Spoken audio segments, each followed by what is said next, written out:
Hello everyone, Storm here, and today I'm bringing back What If Hercule Was a Saiyan? This is part 3, so make sure you have already seen the first 2 parts, which will be linked in the description and comments section. But with that out of the way, let's go ahead and just keep this intro short and get straight into the video. So with Goku in a critical condition after the battle with Vegeta, he's going to be waiting for a Senzu Bean before he goes to Namek. But after a few days, the others are ready to go. These being Bulma, Krillin, Videl, Gohan, and Hercule. The 5 depart and show up on Namek about a month later, as they do in the original timeline. Once they arrive, they put Bulma in a secure cave before going looking for the Dragon Balls. After searching for a while, they find a village where Frieza and his men are killing Namekians in hopes of stealing the Dragon Balls.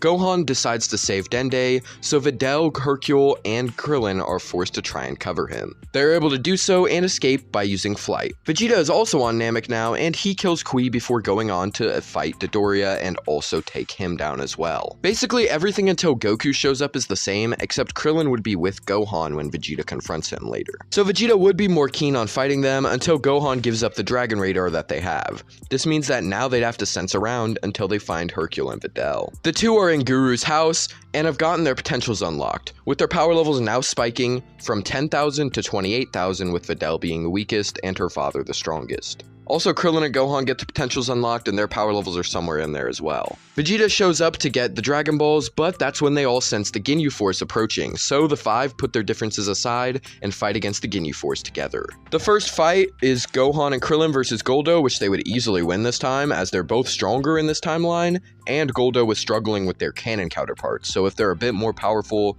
they're gonna eventually tire Goldo out and blitz him. After that is Raccoon versus Vegeta, and while Hercule wants to let Vegeta take the beating, Gohan wants to help him, and so Gohan and Krillin aid Vegeta, and Hercule realizes that he needs to set a better example for his daughter, so he charges in to help him as well, and the 4 begin to hold Raccoon off. Sure, none of them are as strong as Raccoon, but Vegeta and Hercule are both in the 30,000 range, and we saw how much Vegeta was able to do in canon, so having an extra person pretty much equal to him would be extremely useful. And not to mention Krillin, Gohan, and Videl also helping, so all 5 of them together are able to overwhelm Raccoon, with Vegeta landing the killing blow. Goku arrives right after that, splitting the last few Senzu Beans he has left with the gang. This gives Vegeta a massive Zenkai, with Hercule, Videl, and Gohan getting normal-sized ones. By the way, this Goku would be slightly stronger due to him already being stronger in the Saiyan saga, so instead of a 90,000 base, I'd put him around 110,000.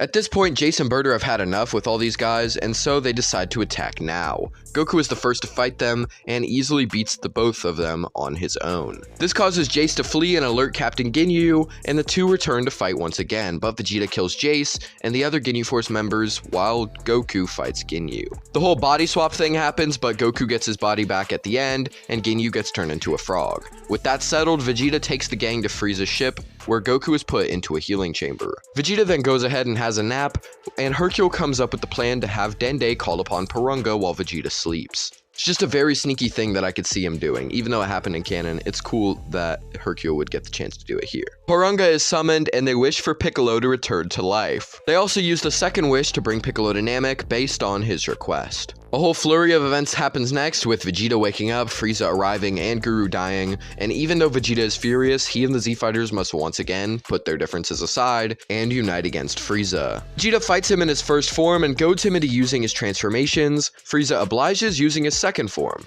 Hercule yells at Vegeta for doing something so stupid, and they all try their best to hold off the Emperor. While they are able to do some damage, Frieza is basically toying with all of them the whole time. That is until Piccolo arrives, having fused with Nail. Piccolo battles Frieza, beating him up until he uses his third form, where the Emperor once again begins winning the battle. Vegeta asks Krillin to blast him and let Dende heal him, which he reluctantly agrees to, as he does in the show. Gohan tells Hercule that he might want to consider doing the same, as he's also a Saiyan, but Hercule yells that he isn't crazy. He's not gonna let someone hurt him that bad willingly. So while Vegeta gets healed, Frieza has transformed into his final form. He then kills Dende and proceeds to beat Vegeta up. Frieza blasts Vegeta with a death beam as Goku arrives. Goku watches Vegeta slowly die and then buries him. He then goes on to fight Frieza with a power level slightly higher than in canon. Instead of 3 million, it's 3.6 million. Goku has to use the Kaioken quite a bit in order to keep up, and all in all, it's just a very similar fight to the one in canon. Only when Piccolo asks for energy from Gohan and Krillin, Hercule and Videl would also give theirs up too. This allows for Piccolo to stall Frieza slightly longer, and make the spirit bomb slightly stronger. But anyway, Frieza returns after being hit by the spirit bomb, and he kills Krillin, almost kills Piccolo, and Goku goes Super Saiyan. You know the whole deal. I'm not gonna waste so much time on it. Frieza is going to be more damaged by the end of the fight, but I think he'll survive, and the people who died get brought back and sent to Earth. Goku goes to Yardrat, and Namek is destroyed. On Earth, Hercule is immediately not liking how Piccolo and Vegeta are currently the most powerful guys, so he heads home with Videl, and the two begin training hard while Goku is away. After a year and a half passes, everyone has been brought back to life, new Namek has been made, and King Cold shows up on Earth with Frieza. This prompts Goku to return and kill them once and for all. A few years pass, and Goku dies of the heart virus, which upsets many of the Z fighters. Since Gohan starts up his training again after this, Hercule and Videl join him and Piccolo. However, they don't have much time to train as the androids show up soon after Goku's death. By this point, Hercule has unlocked the Super Saiyan form, and Videl is pretty close as well. After the Z fighters are gathered in the city, Hercule and Piccolo step up to fight the two androids, but they aren't strong enough to be much challenge, and that leads to the death of Piccolo, which terrifies Hercule. He is beaten to the ground as Vegeta arrives, and being cocky, the Saiyan Prince decides to steal all of the attention of the androids, allowing Hercule to survive. The Z fighters run to his aid, and Hercule says that they need to get out of there, to which they agree, and Krillin lifts Hercule up to carry him. However, as they're escaping, Vegeta is just being beaten by the androids, and 17 sees that he's not posing much of a threat anymore, so he lets his sister handle him and turns his attention toward the others. Tension on Chaozu and Yamcha yell for the others to escape while they desperately try to hold off 17.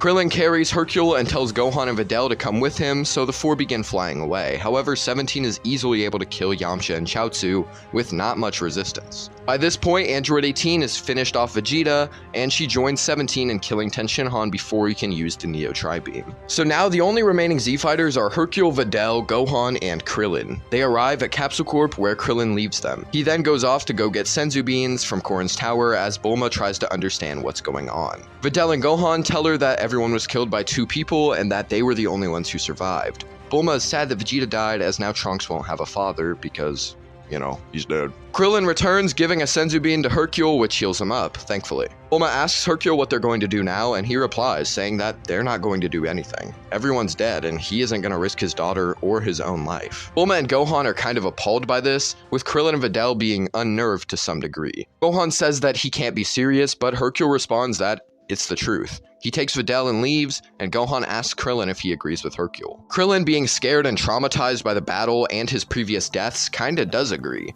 He thinks that they should all do the best they can to stay alive, and that he doesn't want to see anyone else die. He leaves, telling Gohan that he's sorry for this. After everyone is gone, Gohan is very discouraged by this, and so he goes home to his mother. She is happy that he survived and tells him that she won't ever let him fight again. Meanwhile, after Hercule and Videl arrive home, Videl approaches her father and asks if he really meant what he said. Are they giving up fighting? Her dad says yes, and that it's the safest way for them to survive. Now that Goku and the others are dead and the Dragon Balls are gone, they can't take risks like that anymore. This doesn't sit well with Videl, but she is forced to accept it, and that is pretty much just sad for her. After days of seeing reports of the android attacks on the news, Gohan leaves his home to talk to Videl. He asks her if she's content with hiding away, and she obviously says no, but her father doesn't want her fighting, just as Chi-Chi doesn't want Gohan to. He says that he's gonna train and fight the androids, and that she can join him if she wants to.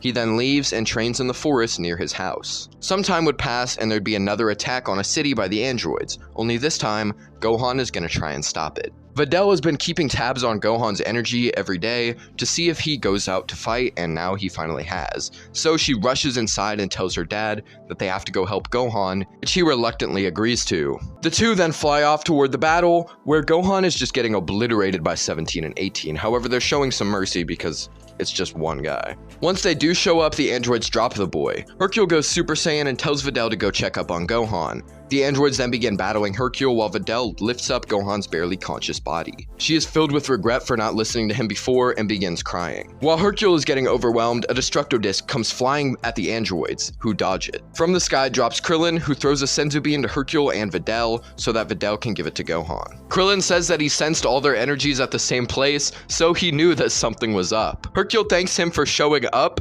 and says that they need to get out of there now. The four of them begin to try and leave, but the androids aren't having that. So Krillin tosses the bag of senzu beans to Gohan before using a solar flare on the androids. The four of them begin flying away once again and are able to get away. Hercule asks Gohan what he was thinking coming out here, and the boy says that he just wanted to help people. Krillin chuckles nervously and says that next time he should ask an adult to come with him. But then a beam goes through Krillin's body, causing him to fall to the ground instantly. Hercule, Videl, and Gohan look behind them to see the androids, who begin opening fire with ki blasts.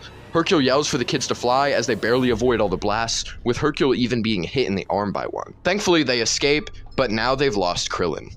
Hercule takes a senzu bean to heal his arm, and the two kids break down at what just happened. Once again, they weren't strong enough to save anyone. It is here that Hercule realizes what must be done. He knows that this will happen again. Gohan and Videl will go out to fight the androids again at some point. The only thing he can do now is make sure that they're prepared. They've spent too long hiding, not gaining any strength. The only way they can end this is by working together and playing things smart. He explains this to the two kids, who agree to train with him once more. Hercule spends the next few years training them and helping them to achieve the Super Saiyan form. They do still avoid all battles with the androids, much to Gohan's dismay, but at least they're training and getting stronger so that way they can eventually prepare for a final battle.